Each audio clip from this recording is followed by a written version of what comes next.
Dr. Lisa Morgan pressed her face against the small window in her quarters and watched the stars drift by. 3 months aboard the Aurora's Dawn, and she still felt like an outsider. The other crew members barely spoke to her, and when they did, their voices carried the same tone people used when talking to children. She understood why. Humans were new to the galactic community. Earth had only made contact with alien civilizations 5 years ago.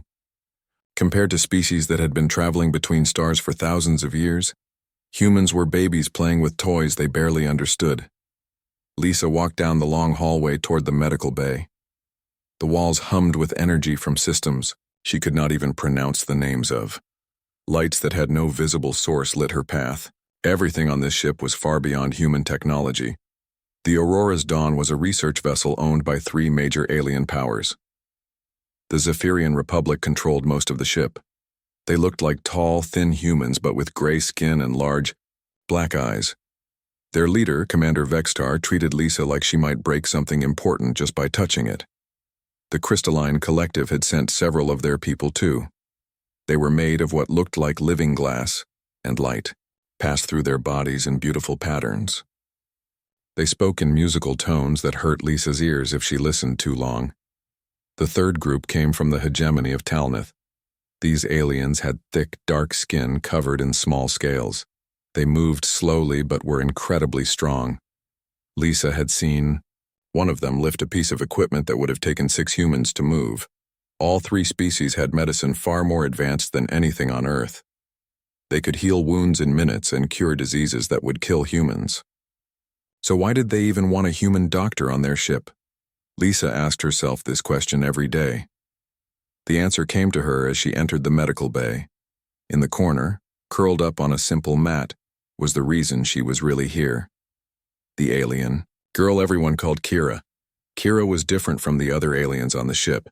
She belonged to a species called the Zerathi. Lisa had never seen another one like her.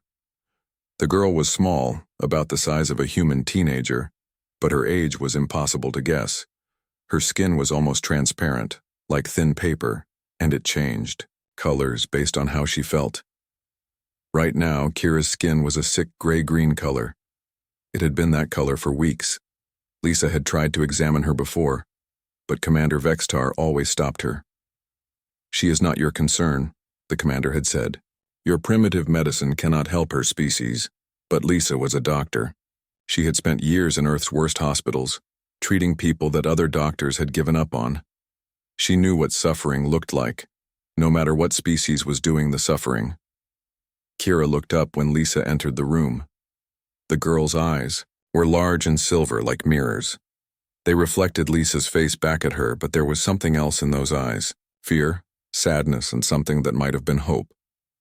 Lisa grabbed her medical scanner, one of the few pieces of human equipment on the ship. It was basic compared to the alien devices, but it was hers. She understood how it worked. "Hello, Kira," Lisa said softly. She had tried talking to the girl before, but Kira never answered. The other aliens said she did not understand any of the common languages used in space. Lisa did not believe that. She had seen how the girl's eyes followed conversations. Kira understood more than she let on. Lisa slowly moved closer to Kira's mat. The girl did not run away, but her skin shifted to a darker gray. Lisa had learned that this meant fear or discomfort. "I just want to help," Lisa said. She held up her scanner. "This will not hurt, I promise." Dr. Nexla, the Zephyrian chief medical officer, entered the room. She was taller than Lisa and moved with the smooth grace of her species. Her large black eyes looked at Lisa with something close to annoyance. "Dr. Morgan," she said. Her voice was high and musical but cold. "You are not authorized to treat the refugee." "She's sick," Lisa said. "Look at her skin color. That's not normal for her species, is it?" Dr. Nexla barely glanced at Kira. "The Zerathi are naturally weak. Her condition is expected after the trauma her people experienced." "What trauma?" Lisa asked. Her planet was destroyed by a cosmic event. She is one of the few survivors. We are transporting her to a refugee center. Lisa looked back at Kira. The girl was watching their conversation with those silver eyes. Her skin had turned an even darker shade of gray. "How long has she been like this?" Lisa asked. "Several weeks. It does not matter. There is nothing to be done." "But if she's dying—" "She is not dying," Dr. Nexla said firmly. "She is simply weak. Your species does not understand the complexities of alien biology. Please focus on your assigned duties." Lisa wanted to argue, but she knew it would not help. The alien doctor left the room, her footsteps silent on the metal floor. Lisa was alone with Kira again. She put her scanner away and sat down on the floor near the girl's mat. This seemed to surprise Kira. Her skin lightened slightly, shifting toward a pale blue. "I know you can understand me," Lisa said quietly. "I've seen how you listen when people talk. You're smart, probably smarter than any of us." Kira's head tilted slightly. It was the first real reaction Lisa had gotten from her. Lisa pulled out a small tablet and showed Kira a picture of Earth. "This is where I come from. It's called Earth. The blue parts are water, like oceans. The green and brown parts are land." Kira leaned forward slightly. Her skin was definitely lighter now, with hints of blue and silver. "I became a doctor because I wanted to help people who were hurt," Lisa continued. "I worked in places where there were wars, where people had no money for good doctors. I learned to help people that everyone else ignored." Kira's skin flashed a quick pattern of silver and blue. Lisa had never seen that before. "You remind me of those people," Lisa said. "Everyone here thinks you're not important. They think you're just cargo to be moved from one place to another. But I think you're special. I think there's more to your story than they know." The girl's skin was definitely changing now. The sick gray-green was fading, replaced by soft blues and silvers. It was beautiful, like watching the ocean change color in sunlight. Lisa heard footsteps in the hallway. She quickly stood up. "I have to go now, but I'll come back, I promise." As she walked toward the door, she heard something that made her stop. It was quiet, barely a whisper, but it was definitely a voice.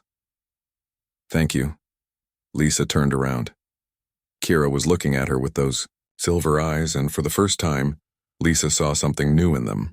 Not just hope, but trust. Commander Vextar appeared in the doorway. His tall frame blocked most of the light from the hallway. "Dr. Morgan, you are needed in Laboratory 7. There has been an accident." "Of course," Lisa said. She gave Kira one last look and saw the girl's skin flash that silver and blue pattern again. As Lisa followed the commander down the hallway, she made a decision. She did not care what the other aliens said about her primitive medicine or her lack of authority. That girl needed help, and Lisa was going to give it to her. She had spent her whole career helping people that others had given up on. She was not about to stop now, even if those people happened to be aliens traveling through the stars. The question was not whether she could help Kira. The question was whether she could do it before the other aliens stopped her. Lisa could not stop thinking about what had happened in the medical bay. For 3 days she went about her normal duties on the Aurora's dawn, but her mind kept returning to those 2 words Kira had whispered. "Thank you." The girl could speak. She understood human language. Yet she had remained silent for weeks while the alien crew treated her like a piece of furniture that needed to be moved from one room to another. Lisa finished her work in Laboratory 7, where she had been helping treat minor injuries from a small explosion. The Crystalline Collective members had been experimenting with some kind of energy source, and things had gone wrong. Their living glass bodies could heal most damage on their own, but they still needed someone to clean and bandage the cracks until their natural healing took over. It was simple work, but Dr. Nexla always assigned Lisa to handle these basic medical tasks. The important work, the real medicine, was left to the alien doctors who understood advanced healing techniques. Lisa made her way back to the medical bay. She had been visiting Kira every day, bringing small gifts and trying to start conversations. Sometimes she shared pictures from Earth on her tablet. Other times she just sat quietly nearby, letting Kira know she was not alone. Each visit showed small improvements. Kira's skin was still mostly gray-green, but there were more moments when It shifted to healthier blues and silvers. The girl seemed stronger too, sitting up more often and watching Lisa's movements with bright, curious eyes. When Lisa entered the medical bay this time, she found Kira sitting cross-legged on her mat, looking directly at the door as if she had been waiting. "Hello, Kira," Lisa said, as she always did. This time, Kira answered. "Hello, Dr. Lisa." Her voice was soft and musical, almost like the crystalline collective members, but warmer. It reminded Lisa of wind chimes in a gentle breeze. Lisa felt her heart skip. She had hoped this would happen, but actually hearing Kira speak still surprised her. She sat down on the floor across from the girl. "You've been understanding everything we've said, haven't you?" Lisa asked. Kira nodded. "I learn languages quickly. It is a gift of my people, but I was scared to speak." "Scared of what?" Kira's skin darkened slightly. "Of saying the wrong thing, of making them angry, of being sent away." Lisa felt a wave of sadness. "No one here would send you away for talking. You do not know them like I do," Kira said quietly. "They think I am broken, damaged goods. If they knew I could hear them talking about me, they might decide I am more trouble than I am worth." "What do you mean talking about you?" Kira looked toward the door as if checking to make sure no one was listening. "They say I am taking up space that could be used for equipment. They say feeding me is a waste of resources. Commander Vextar told Dr. Nexla that if I become too much trouble, they should just leave me at the next space station." Lisa felt anger building in her chest. She had suspected the alien crew did not care much about Kira, but she had not realized how coldly they discussed the girl's fate. "That's horrible," Lisa said. "You're not trouble. You're a person who deserves care and respect." "Am I?" Kira asked. Her silver eyes looked directly at Lisa. "My people are gone. My planet is destroyed. I have no family, no home, no purpose. What am I now?" The pain in Kira's voice made Lisa's heart ache. She had worked with war refugees on Earth, people who had lost everything they cared about. She recognized the deep sadness that came from having your entire world taken away. "You're a survivor," Lisa said firmly. "And you're stronger than you know." Kira's skin flickered with brief flashes of silver. "Dr. Nexla says I have something called soul fade. She says it happens to Zarathi who experience great loss. She says there is no cure." Lisa had never heard of soul fade, but the name itself sounded serious. "What exactly is it?"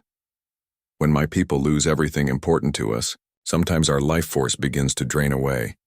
Our skin loses color, we become weak, and eventually we just stop. We die," Kira said simply. "Not from injury or sickness, but from sadness, from being alone." Lisa stared at Kira. The girl was describing a medical condition that was literally caused by grief and isolation. No wonder her skin had been that awful gray-green color. She was not just sad, she was dying from loneliness. "How long does it usually take?" Lisa asked. "For the dying?" "It depends on the person. For some, a few weeks. For others, several months. I have been sick for almost 2 months now." Lisa's mind raced. If Kira had been suffering from this condition for 2 months and it could kill within weeks or months, then the girl might not have much time left. "There has to be something that can help," Lisa said. "Some kind of treatment." Kira shook her head. "The only cure is to find new reasons to live, new connections, new purpose. But that is hard to do when everyone treats you like you are already dead." Lisa understood now. The other aliens were not just ignoring Kira because they did not care. They were ignoring her because they expected her to die anyway. In their minds, she was already gone. "What about your planet?" Lisa asked. "What happened to it?" Kira's skin immediately darkened to almost black. For a moment, Lisa thought she had pushed too hard, asked the wrong question. But then Kira began to speak, her voice barely above a whisper. "It was not a cosmic event like they told you, it was an attack." "An attack? By who?" "I do not know what to call them. They came in ships that could not be seen until it was too late. They used weapons that turned our cities to dust in minutes. My family and I were in the mountains when it happened. We saw the lights in the sky, the explosions. Kira's voice grew even quieter. My parents told me to run. They said they would follow, but they never did. I hid in the caves for days, watching the ship's search for survivors. When they finally left, I was alone. Lisa felt tears forming in her eyes. How did you escape? A trade ship found me weeks later. They brought me here and told the crew I was a refugee from a natural disaster. I think they were afraid to tell the truth about the attack. Why would they be afraid? Because whoever attacked us is still out there. And if they destroyed my people to keep us quiet about something, they might do the same to anyone else who knows the truth. Lisa's blood went cold. Kira, are you saying you know why your people were attacked? The girl nodded slowly. My father was a scientist. He discovered something in our star system, something that someone did not want the galaxy to know about. Before Lisa could ask more questions, footsteps echoed in the hallway. Kira's skin immediately shifted back to the dull gray-green and she lay down on her mat, pretending to be weak and unaware. Dr. Nexla entered the room, followed by two other Zephyrian officers. They spoke in low voices, but Lisa caught enough to understand they were discussing supply requirements and passenger arrangements. The refugee continues to decline, Dr. Nexla said to the others. At this rate, the problem will resolve itself within days. The casual way she discussed Kira's approaching death made Lisa angry. These aliens saw the girl as nothing more than a problem to be solved, preferably by her convenient disappearance. After the aliens left, Kira sat up again. Her skin was still gray, but her eyes were bright with determination. Now you see, she said to Lisa, they are waiting for me to die. They think it will be easier than finding a place for me. Well, they're going to be disappointed, Lisa said firmly, because you're not going to die. I'm going to help you get better. How? You heard Dr. Nexla. Sulfate has no cure. Lisa smiled. Dr. Nexla is wrong about a lot of things. She thinks human medicine is primitive, but sometimes the old ways work better than the new ones. What do you mean? You said the cure for sulfate is finding new connections and purpose. Well, you've got both now. You've got me, and you've got important information that could save other people from what happened to your planet. For the first time since Lisa had met her, Kira's skin flashed with pure, bright silver.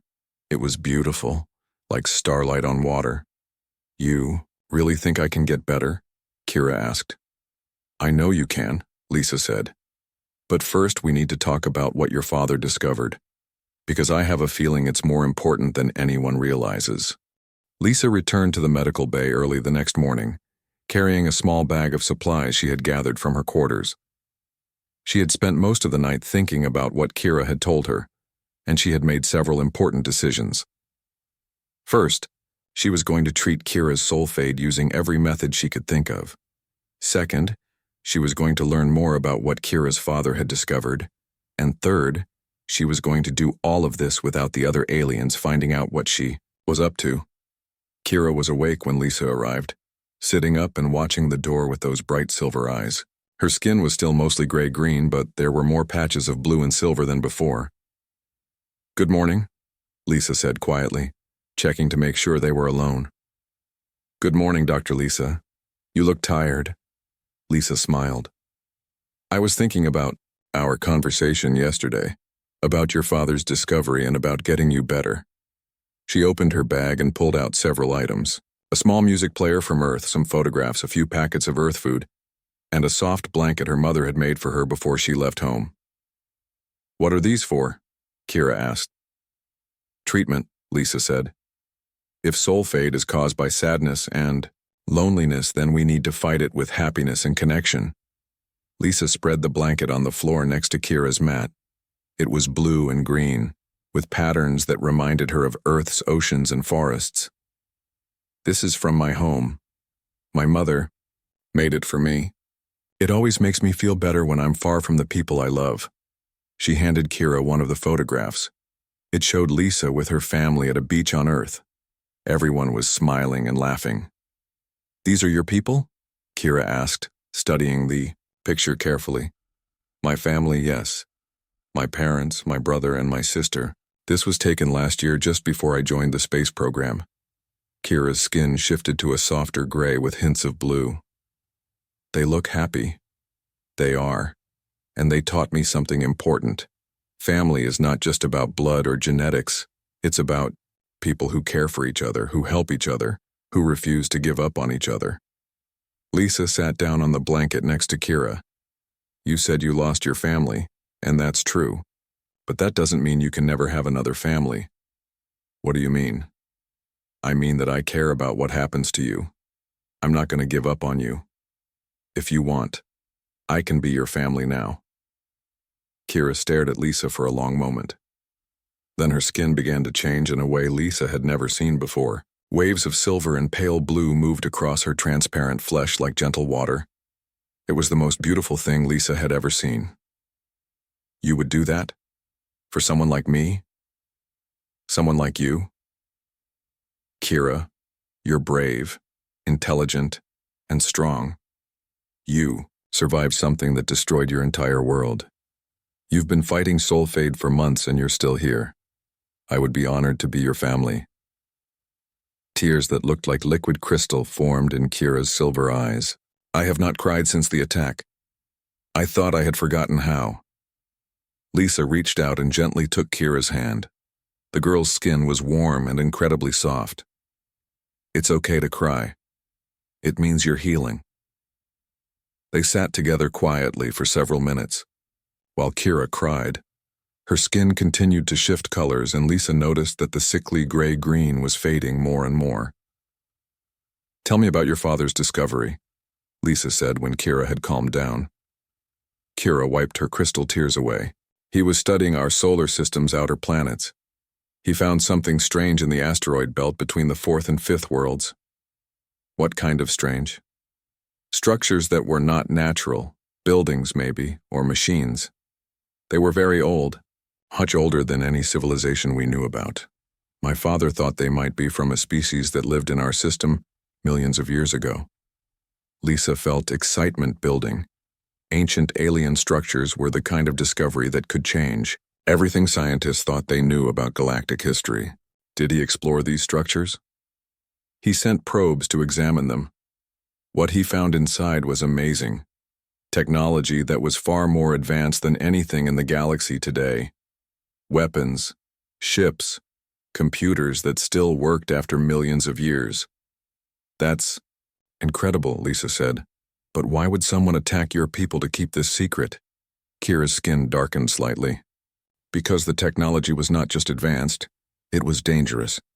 My father found weapons that could destroy entire star systems, ships that could travel faster than anything we have now, and other things he would not even tell me about. Lisa began to understand. Someone wanted that technology for themselves, or someone wanted to make sure no one ever found it. My father was going to present his discovery to the Galactic Council. He thought all the species should work together to study the ancient technology safely. But before he could do that, the attackers came. Kira nodded. They destroyed everything. Every city, every research station, every ship that tried to escape. They wanted to make sure no one could ever find the structures again. But you know where they are. Yes, my father made me memorize the exact location before he died. He said, Someone needed to carry the knowledge even if he could not. Lisa realized that Kira was carrying information that could be the most important discovery in galactic history. And the girl had been sitting alone in a corner of the medical bay, ignored by everyone while she slowly died from loneliness. We need to tell someone about this, Lisa said. Who? Commander Vexitar thinks humans and Zerathi are both inferior species. The other aliens barely acknowledge that I exist. Who would believe us? Lisa had to admit Kira was right. The alien crew would probably dismiss anything they said as the fantasies of a primitive human and a dying refugee. Then we need proof, Lisa said. Some way to show them that what you're saying is true. Before Kira could answer, an alarm began blaring throughout the ship. Red lights flashed in the medical bay, and a recorded voice announced an emergency in the common language used by all species. All crew members report to stations. Distress signal detected. Prepare for rescue operations. Lisa stood up quickly. I have to go. Emergency medical situations require all available personnel. Be careful, Kira said. Her skin had shifted to a worried yellow-green. Something feels wrong about this. Lisa paused at the door. What do you mean? I do not know, but my people developed strong instincts for danger. We had to, living on a world with so many predators. Right now, every instinct I have is telling me that we are in danger. From a rescue mission? From something.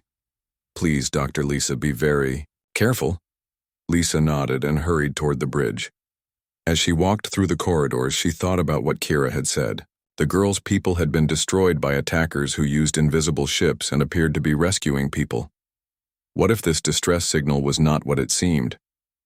When Lisa reached the bridge, she found all the senior officers gathered around the main display screen. Commander Vextar was speaking with his communications officer while Dr. Nexila and the other department heads waited for orders. What's the situation? Lisa asked Dr. Nexila. A research vessel has suffered catastrophic engine failure. They have approximately 6 hours of life support remaining. We are the closest ship that can reach them in time. Lisa looked at the display screen, which showed the location of the distressed ship. Something about the situation bothered her, but she could not put her finger on what it was. How many people are on the ship? She asked. 17. Mixed species. Crew, mostly scientists. Lisa studied the data on the screen more carefully. The ship's identification, its last known mission, the nature of its emergency. Everything looked normal, but Kira's warning echoed in her mind. Commander Vextar turned to address the group. We will approach the vessel and begin rescue operations immediately. Dr. Morgan, prepare the medical bay for potential casualties. Yes, sir, Lisa said. But as she left the bridge, she made a decision. Before she prepared anything, she was going back to talk to Kira. The girl's instincts had kept her alive when her entire world was destroyed. If she sensed danger, Lisa was going to listen. She hurried back to the medical bay, her mind racing with possibilities. What if the attackers who destroyed Kira's world were still hunting for survivors? What if they had somehow learned that a Zarathi refugee was aboard the Aurora's Dawn? What if this rescue mission was actually a trap? Lisa ran back to the medical bay as fast as she could. The alarm was still blaring, and crew members rushed past her in the hallways, heading to their emergency stations.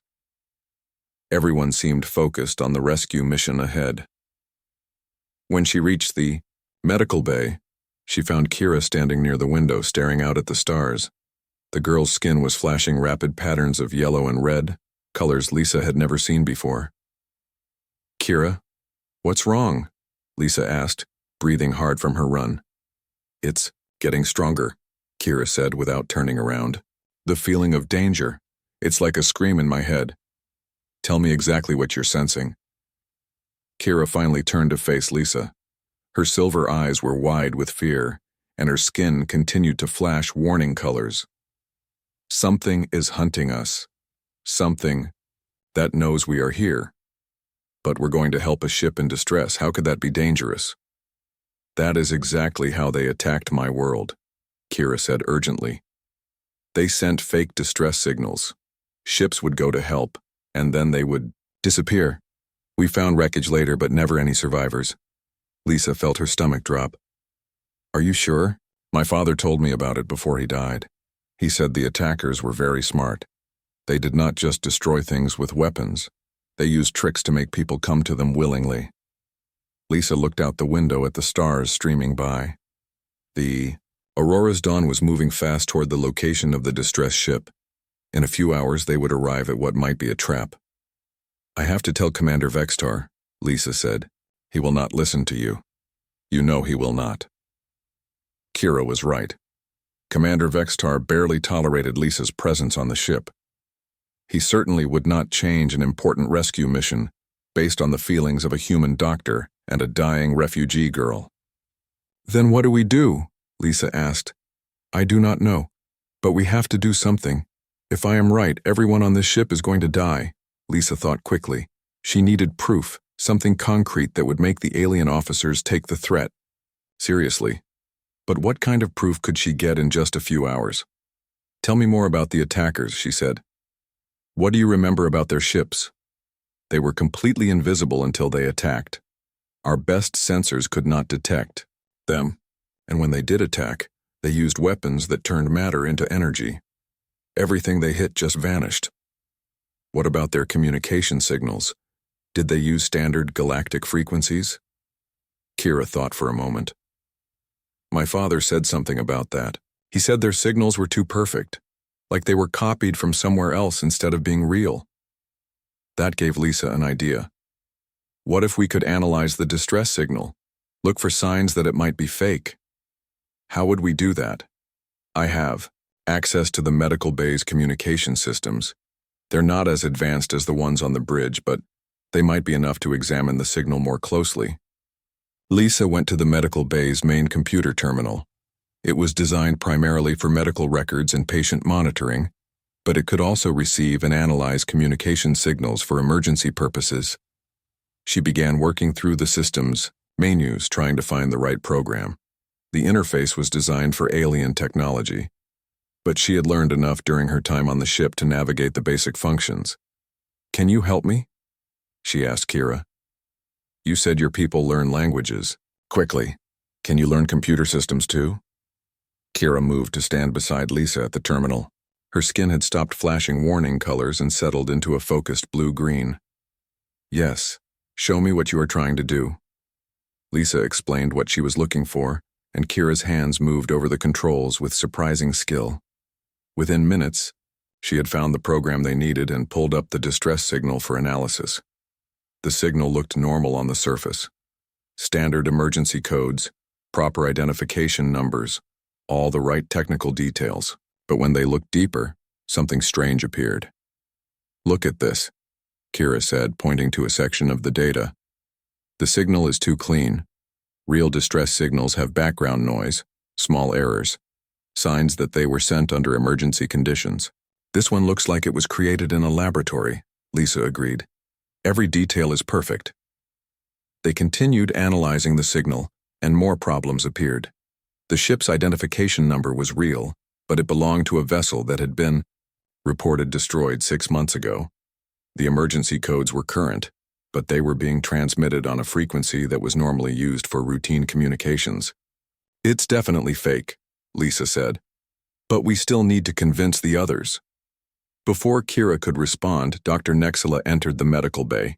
She looked annoyed to find Lisa working at the computer terminal instead of preparing for casualties. Dr. Morgan, why are you not setting up emergency medical equipment? We will begin rescue operations in 2 hours. Dr. Nexila, I think there's a problem with the distress signal, Lisa said quickly. Kira and I have been analyzing it and it appears to be fake. Dr. Nexila's large black eyes turned toward Kira with surprise. The refugee spoke to you? Yes, and she's been very helpful. She knows about these kinds of attacks. Her people were destroyed by enemies who used fake distress signals to lure ships into traps. That is ridiculous, Dr. Nexila said dismissively. The Zarathi world was destroyed by a cosmic event. Everyone knows this. No, it wasn't, Kira said, speaking for the first time to anyone other than Lisa. It was attacked by ships that could not be seen. They used fake distress signals to destroy rescue vessels. Dr. Nexila stared at Kira as if she had never really seen her before. You can speak our language.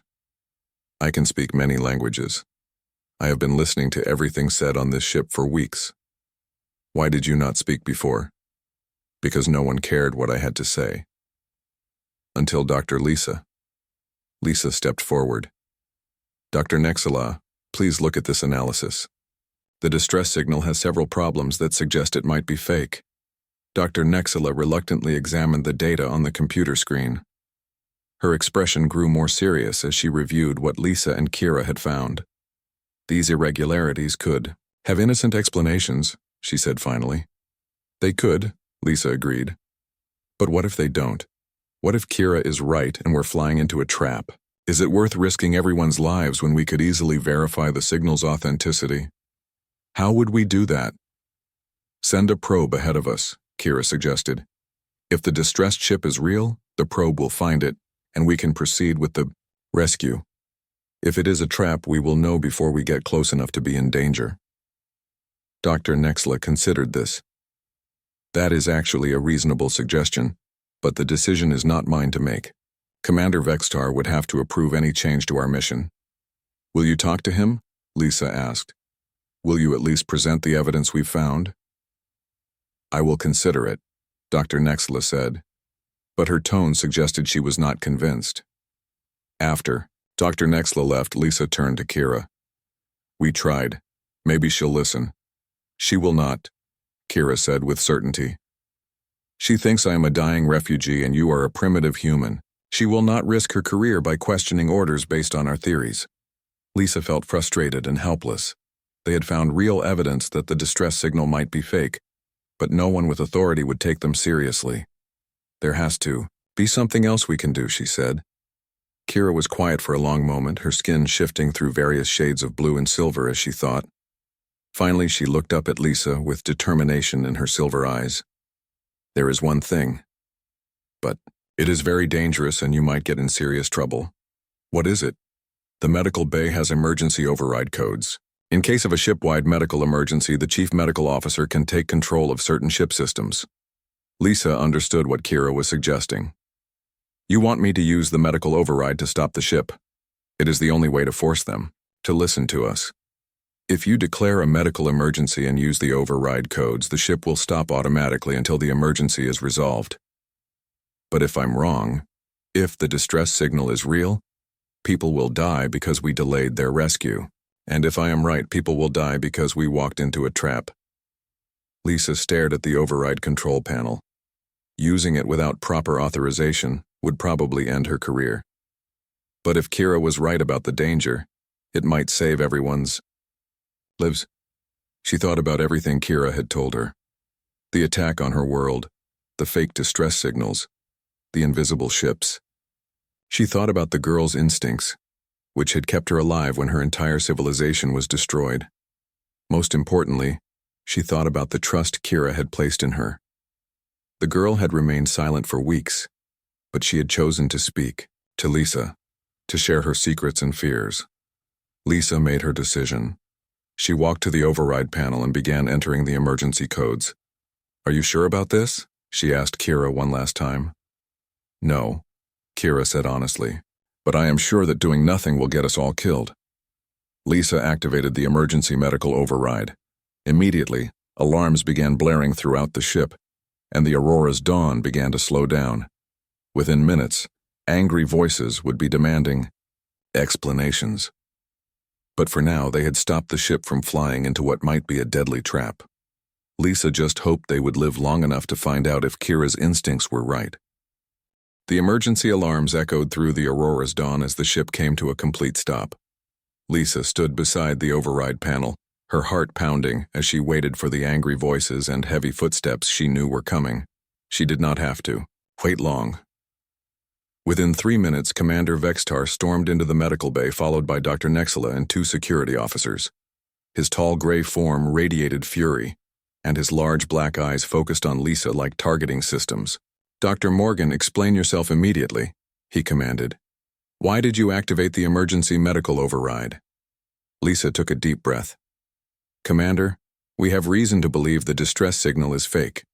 The ship we're heading toward might be a trap. Based on what evidence? Analysis of the signal shows multiple irregularities. The identification numbers belong to a ship that was destroyed months ago. The transmission patterns are too perfect for a real emergency. Commander Vextar's eyes narrowed.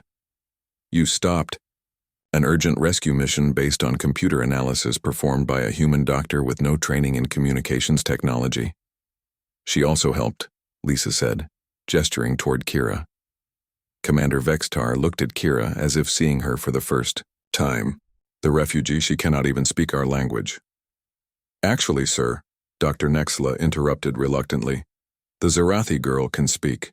She has been listening to everything said on this ship for weeks. Kira stepped forward, her skin showing steady, blue and silver patterns despite her obvious nervousness. Commander Vextar, my people were destroyed by attackers who used fake distress signals. They would lure rescue ships into traps and destroy them. Your people were destroyed by a cosmic event, Commander Vextar said dismissively. This is well documented. No, sir. That is what the survivors were told to say.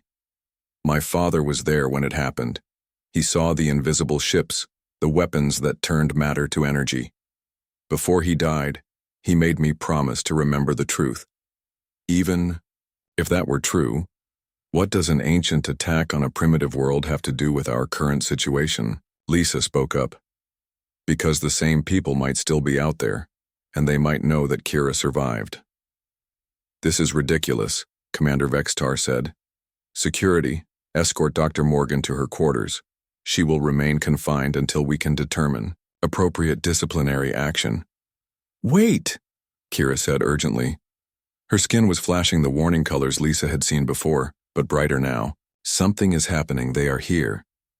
What are you talking about? Dr. Nexla asked. Ships, very close. They are trying to hide, but I can sense them. Commander Vextar activated his communication device. Bridge, this is the commander. Run. A full sensor sweep of the surrounding area. Sir, sensors show nothing but empty space and the distressed vessel, came the reply. Run the sweep again. Use maximum sensitivity. Still nothing, sir. Kira's skin was now flashing rapid patterns of red and yellow. They are there. 3 ships, maybe 4. Very close. Lisa watched Kira carefully. The girl's distress was real, and her warning instincts had been right about everything so far. Commander, what if her people evolved the ability to sense things our technology cannot detect? That is impossible, Commander Vextar said. Is it? Earth has animals that can sense earthquakes before they happen, that can detect magnetic fields. Our instruments cannot measure. What if Kira's species developed similar abilities? Before Commander Vextar could respond, the ship's main alarm system activated. The lights changed to emergency red, and a voice announced a new crisis. Alert. Multiple vessels detected at close range. Unknown configuration. All hands to battle stations. Commander Vextar's communicator crackled to life. Sir, 4 ships just appeared out of nowhere. They were completely invisible until 30 seconds ago. Lisa and Kira exchanged glances. The girl's instincts had been exactly right. What are their intentions? Commander Vextar asked. Unknown, sir. They are not responding to communications. Wait, sir. The distressed vessel is moving. It appears to be fully operational. A trap, Kira whispered. Just like before. Commander Vextar stood frozen for a moment, clearly struggling to process what was happening. Finally, his training took over. All medical personnel to emergency stations. Prepare for potential combat. The security officers ran toward the bridge, followed by Dr. Nexla. Commander Vextar paused at the door and looked back at Lisa and Kira. It appears your analysis was correct, Dr. Morgan. Your actions may have saved this ship. What are your orders, sir? Lisa asked. Keep the refugee safe. If she can sense these ships when our technology cannot, she may be our only early warning system for future attacks. After Commander Vextar left, Lisa turned to Kira. How did you know they were there? I am not sure. It is like feeling a cold wind when the air is still. Something that should not be there, but is. The ship shuddered as energy weapons struck its shields. Lisa grabbed Kira's hand to steady her, and she noticed that the girl's skin was changing, again. The warning colors were fading, replaced by something new, determination mixed with hope. They cannot hurt us now, Kira said with surprising confidence. Your ship is faster than theirs, and your shields are stronger. How do you know? That because they are the same ships that attacked my world. I remember their weapon signatures, their movement patterns. But your technology is better than ours was. Another series of impacts shook the ship, but less violently than before. Lisa could hear the engines powering up as the Aurora's dawn prepared to escape. Kira's communication device, which she had been carrying since Dr. Nexla left, crackled to life. Medical Bay, this is the bridge. We need the Zerathi girl's input on enemy ship movements. Lisa activated the device. "This is Dr. Morgan.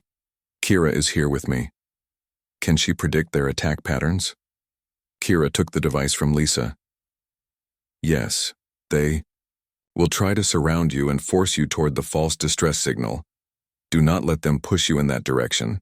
Go toward the nearest star system, where there are too many gravity wells for them to use their hiding technology." "Understood. Stand by." The ship changed course and Lisa felt the acceleration as they moved away from the trap. The attacks continued, but they seemed less coordinated now. "They are confused," Kira explained. "They expected us to die quickly like all the other ships. They do not know how to fight when their prey fights back." 20 minutes later, the attacking ships gave up and disappeared again. The Aurora's dawn was safe, but the encounter had changed everything. Commander Vexitar returned to the medical bay an hour later, looking tired but relieved. "The enemy ships have withdrawn. We are proceeding to the nearest space station to report this incident to the Galactic Council." "What about the fake distress signal?" Lisa asked. "We sent a probe to investigate. The area was empty except for an automated transmitter. No distressed ship, no survivors to rescue. And the attackers? Gone. But their ship signatures have been recorded. The Council will want to analyze everything, especially your friend's testimony about what happened to her world." Commander Vextar looked at Kira with new respect. "The Galactic Council will also want to hear about your father's discovery. Ancient technology that powerful cannot be left unguarded." Kira's skin showed patterns of silver and blue, colors Lisa now recognized as hope and determination. "I will tell them everything, but I want Dr. Lisa to stay with me when I do." "Of course," Commander Vextar agreed. "Dr. Morgan's actions today proved that human medicine has value we did not appreciate. Treating the whole person, not just their symptoms, helped save this ship and everyone on it." Lisa felt a warmth spreading through her chest. For the first time since joining the Aurora's dawn, she felt like she truly belonged. "What happens now?" Lisa asked. "Now we report to the Council. Help them understand the new threat and make sure the ancient technology Kira's father found is protected properly," Commander Vexitar said. "And we formally recognize both of you as valuable members of this crew." Kira's skin blazed with pure silver light, brighter than Lisa had ever seen it. The soul fade was gone, replaced by purpose and hope. She had found new family, new connections, and new reasons to live. Lisa smiled as she watched Kira's transformation. Sometimes the most important discoveries were not new technologies or distant worlds. Sometimes they were simply learning to see the value in people that others overlooked. The Aurora's dawn continued toward the space station, carrying news that would change the galaxy's understanding of ancient threats and new alliances. But in the medical bay, two friends sat together, planning a future where human compassion and alien wisdom would work together to protect the stars. The girl everyone had ignored had become the hero who saved them all, and the human medic who stepped in had discovered that the universe was full of people worth saving, no matter what species they happened to be.